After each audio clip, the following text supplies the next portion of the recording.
안녕하십니까. 거꾸로 투자하는 쇼킹 부동산입니다. 오늘 영상 주제는 금리야 너 요즘 왜 이러니 입니다. 현재 부동산 시장 상황은 어떤가요? 자, 한 기사 볼게요. 여보 이제 우리도 살까? 서울 아파트 거래 32개월 만에 월 4,000건 회복. 서울 아파트 거래량이 4,000건이 넘은 4,039건이 등록됐습니다. 저희 쇼킹 부동산에서는 이제 3,000건대 후반을 예상했었는데 그거보다 더 많이 등록이 됐다는 거죠. 서울 아파트뿐만 아니라 경기도 아파트 거래량도 많이 늘어났어요. 아파트 거래량 3월 기준으로 해서 1만 건을 돌파했습니다. 자, 근데 이게 3월에서 끝날 것이냐? 그렇지 않을 가능성도 있어요. 4월 거래량 추세도 굉장히 강합니다. 이제 저희가 조만간 이제 1일 거래량 추세를 이제 저희 커뮤니티에 등록을 할 겁니다. 이제 그걸 보시면은 지금 거래량이 늘어나는 추세인지 감소하는 추세인지 확인하시기가 좋을 거예요. 아시다시피 4월 셋째 주는요, 금융시장 변동성이 강했어요. 이스라엘하고 이란하고 어디까지 군사적 충돌이 있을 것이냐, 혹시 전면전 우려가 나는 거 아니냐, 제5차 중동전쟁이 일어나는 거 아니냐, 이런 공포가 굉장히 강했죠. 여기에 후퇴한 미국의 금리 인하 기대까지 작용을 하면서 악재가 동시에 쏟아졌었습니다. 그래서 환율이 한때 원달러 환율이 1,400원까지 올라가서 한미일의 공동 구두 개입까지 나서는 상황까지 있었죠. 하지만 중동 이슈가 일주일 만에 점점 잊혀지고 있습니다. 일단 가장 중요한 국제 유가 보면요, WTI 기준으로 배럴당 83불 수준을 유지하고 있습니다. 한 일주일 정도 가량 그 수준에서 왔다 갔다 하고 있어요. 보니까 양국 모두 다 사태 악화를 원하고 있지 않다는 거예요. 자, 이게 국제유가가 얼마나 중요하냐. 이제 이창용 어느 총재는 금리 인하 요인의 주요국의 피벗보다 국제유가가 더 큰 전제라고 이야기할 정도로 앞으로 물가에 중대한 영향을 미치고 물가만 보고 내부적인 요인만으로 통화정책을 세우겠다 이야기를 했거든요. 물론 아직 이제 일주일 됐어요. 긴장을 늦출 수는 없는 상태인 건 분명합니다. 앞으로 한 일주일 정도는 더 지켜봐야 될 것 같아요. 자, 중동 사태에 관심이 떨어지고 있을 때 이제 문제는 미국 상황이에요. 아시다시피 지난 목요일 날 미국 국채 금리가 급등을 하면서 5개월 만에 최고치를 찍었습니다. 왜? 연준의 금리 인하 기대감이 멀어졌기 때문이에요. 자, 올 초까지만 해도 올해 연준은 금리를 7차례나 낮출 것이다, 이런 기대감이 패드워치에 반영이 되어 있었어요. 근데 현재는 어때요? 연 1회 인하 기대감만 있어요. 2024년 9월에 한번 낮추고 더 낮추지 않을 것이다. 그럼 그 다음엔 언제 낮추는데? 2025년 3월. 솔직히 연 1회 인하 기대감도 솔직히 좀 장담을 하기 어려울 정도로 미국 경제가 굉장히 뜨거운 상태입니다. 전세계 시장금리의 기준이 되는 미국 10년물 국채금리 현재 4.7%를 넘었습니다.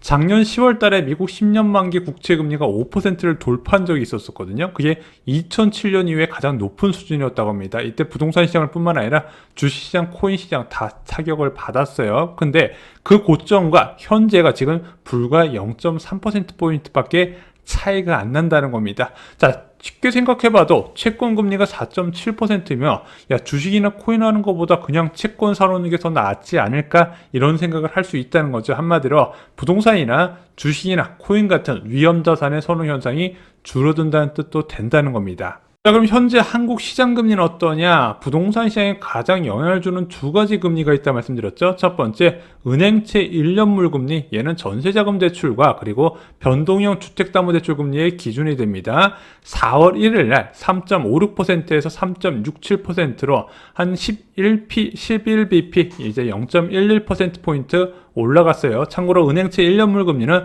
예금 금리를 선행하기도 합니다. 그래서 아마 예금 금리가 이제 3.7%까지 올라갈 가능성도 있어 보여요. 자, 두 번째로 중요한 금리가 바로 은행채 5년물 금리입니다. 얘는 이제 혼합형 주택담보대출의 기준금리가 되죠. 4월 1일 날 3.73%에서 최근에 3.93%까지 올라갔습니다. 그래서 아마 주택담보대출 금리나 아니면 전세자금 대출 금리가 지금 굉장히 많이 올라간 상태예요. 얼마나 올라갔냐? 올해 1월부터 3월까지 매매나 전세 대출 금리 최저금리가 한 3.7에서 3.8 정도였거든요. 지금 많은 사람들이 고금리에 적응이 됐기 때문에 이 정도 금리는 대출 받을 만하다 생각을 하고 있어요. 근데 현재 매매와 전세 대출 금리가 4% 이상으로 속속 올라가고 있습니다. 자, 그럼 이제 궁금하시잖아요. 사람들이 생각하는 것보다 시장 금리가 올라왔네. 부동산 시장도 영향을 받을까? 오늘은 그것을 한번 정리 들어보겠습니다. 미국 국채금리 쇼크를 받았던 2023년 10월 기억나세요? 이때 아파트 거래는 어떻게 됐죠? 반토막 났죠. 3,800건까지 갔던 아파트 거래량 1,800건 수준, 반토막 이하로 떨어졌습니다. 근데 이때는요, 금리 이슈 말고도 하나 더 있어요. 바로 겨울 시즌이라는 겁니다. 왜 겨울은 특별할까요? 신축 아파트 입주가 몰려 있습니다. 건설사는 보통 자녀 학교가 방학을 시작하는 겨울에 입주를 시작하려고 맞추는 경우가 많이 있어요. 자, 그렇게 되면은 아파트가 입주할 때 자기 집으로 들어가려는 분양권과 입주권 보유자들이 있단 말입니다. 그러면 이 사람들이 살던 집이 임대차 시장에 나오게 되고 세입자를 구하게 되는 거예요. 두 번째, 비선호주택 거주자들도요, 아무래도 이제 나는 구축이나 오피스텔이나 빌라에 살고 있다가 신축 아파트가 들어섰네, 전세금이 싸대, 이참에 옮겨가자. 한마디로 이동이 많이 발생을 한다는 겁니다. 여기서 끝이 아닙니다. 매해 겨울은요, 학년이 끝나는 시기예요. 그러면은 많은 학군 관련 이동이 겨울에 집중이 됩니다. 왜? 자녀 있는 가구는 겨울방학에만 이사를 할 수 있거든요. 안 그러면 전학을 해야 될까? 이것도 부담이지 않습니까? 그래서 유주택자의 갈아타기도 겨울방학 때 집중되는 측면을 보이게 돼요. 겨울에 금매가 늘어나는 이유는요, 갭 투자자들의 한정적인 매도 기회가 생긴다는 겁니다. 자, 보통 갭 투자한 사람들은 새낀 상태에서 매도하려면 제값을 못 받죠. 그러면은 세입자가 나간다고 할 때 매도해야 제값 받고 팔 수가 있는 겁니다. 그런데 세입자가 집도 보여줘요. 천상의 기회가 온 거죠. 근데 매도 기회가 길어요, 짧아요? 되게 짧아요. 보통 전세 세입자는 만기 3개월 전에 이사를 통보하는데, 그러면은 3개월 이내에 매매도 알아봐야 되고, 매매가 안 되게 될 경우에는 이제 전세 세입자도 알아봐야 하기 때문에 매도 기회가 한 2개월 정도밖에 안 돼요. 2개월 동안 내놨는데 안 팔리네? 그럼 다음 세입자 빨리 구해야 되거든요. 그래서 짧은 기간 내에 팔 수 있는 시간이 오다 보니까 금매가 생기게 됩니다. 두 번째는 갈아타는 실소자가 내 집 싸게 파는 시기가 바로 겨울이라는 겁니다. 아까 말씀드린 대로 아이들 학교 문제 때문에, 그래서 선매수 계약했다가 방학 때 막 초급매로 던지는 케이스 굉장히 많이 발생해요. 그래서 일반적으로 가을 때 정도 되면요, 좀 내 집만을 기다렸다가 12월부터 1월 또는 2월까지 매수 타이밍을 잡으면 금매를 잡고 좋은 기회를 찾는 경우가 꽤 많이 생깁니다. 문제는 지금은요, 가을이나 겨울이 아니라는 겁니다. 봄과 여름이죠. 일반적으로 봄과 여름은요, 전세 공급보다 수요가 많은 시기입니다. 저희가 3월 영상에서 경기 남부 지역, 수지나 영통 지역이나 동탄 지역의 전세 매물 부족 상황에 대해서 말씀을 드렸어요. 그리고 얼마 전 4월 영상에서 은평구나 광명시, 검단 신도시, 덕양구 등의 전세 매물 부족을 말씀드렸습니다. 전세 매물이 부족한 지역이 계속해서 늘어나고 있는 추세가 보이는 거예요. 이게 계절적인 요인이 같이 작용을 하는 겁니다. 자, 작년에 있었던 비슷한 사례를 보면서 앞으로 부동산 시장이 어떻게 될 건지 전망에 좀 활용을 해보겠습니다.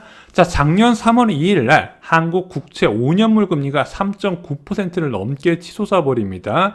이때 국채 금리가 왜 이렇게 치솟은지 아세요? 현재 3.6보다 한참 높잖아요. 미국의 기준금리가 5%까지 올린 줄 알았는데 5.5%로 전망이 바뀌어버린 거예요. 그러면서 시장금리에 반영이 됐다는 겁니다. 당연히 대한민국 국채금리도 크게 쇼크를 받았고, 이에 따라서 충격이 불가피할 정도로 시장도 침체가 됐어요. 과연 집값은 하락했을까요? 별다른 영향이 없었습니다. 서울 아파트 거래량 볼게요. 자, 작년 3월 전후로 해서 거래량이 줄어들었나? 금리 급등 시기에 오히려 거래량이 꾸준히 늘어났습니다. 다른 상황이라는 거예요. 겨울과. 왜? 전세 시장이 회복 중인 상태였고요. 시장금리 상승만큼 하락도 빨랐기 때문이에요. 왜 높은 금리는 지속되지 못할까요? 작년 3월도 그렇고 작년 10월달도 그렇습니다. 금리가 높게 치솟다가 다 빠르게 낮아지는 모습을 보여요. 자, 작년 3월 같은 경우는 아시다시피 미국 지방은행의 연쇄 디폴트 상황, 그러면서 뱅크런이 발생을 했었죠. 자, 높은 금리가 지속되지 못하는 이유는 일단 미국도 아무리 경제 체력이 강하다 하더라도 단기간 내에 이렇게 시장 금리가 치솟아 버리잖아요. 무엇인가 부러진다, 부작용이 발생을 한다는 겁니다. 자, 그러면서 완화적 통화 정책에 대한 기대감이 살아나요.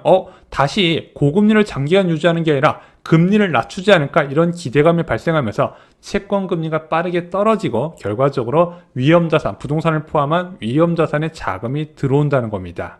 자, 오늘 영상 결론 말씀드리겠습니다. 현재 부동산 시장은 거래량이 늘며 뚜렷한 회복 조짐을 보이고 있습니다. 자, 국채금리가 상승하면서 대출금리도 4% 이상으로 올라갈 것으로 보여집니다. 하지만 이것이 시장을 바꿀 수 있을 것인가? 작년 3월 5년물 국채금리가 3.9%까지 올랐지만 시장을 바꾸지 못했더라. 일반적으로 시장금리 민감도는 겨울이 높고 봄과 여름엔 덜 민감한 특성을 보인다는 거 감안을 하시면 좋을 것 같습니다. 또한 시장금리가 현재보다 더 올라갈 수 있지만 이런 올라간 상황이 예상보다 오래 유지되지 않았다는 과거 사례도 같이 첨부를 드립니다. 4월 25일 멤버십 영상에서 저희가 수도권 지역에 2억에서 3억 알짜 투자처 딱 5개를 공개를 했습니다. 주3회 멤버십 전용 영상에서는요, 내 집 마련과 투자자를 위한 정보, 일반 영상에서 다루기 어려운 내용들을 공유드리고 있습니다. 멤버십 영상에서 다른 인생 만드시기 바랍니다. 이상 영상 마치겠습니다. 감사합니다.